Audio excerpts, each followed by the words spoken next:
এই স্বাধীনতার মাসে 24-এ আমরা স্বাধীনতা করেছি, 71-এ স্বাধীনতা হয়েছে, সেই বিনিময়ে আমরা সে কাজ করতে পারিনি।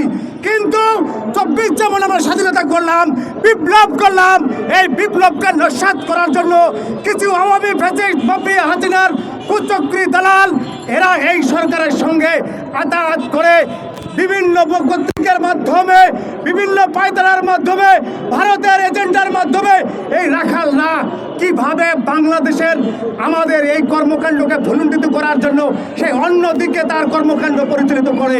আমাদের প্রিয় নবী হযরত মুহাম্মদ সাল্লাল্লাহু আলাইহি সাল্লামকে সে কিভাবে ব্যঙ্গ করে।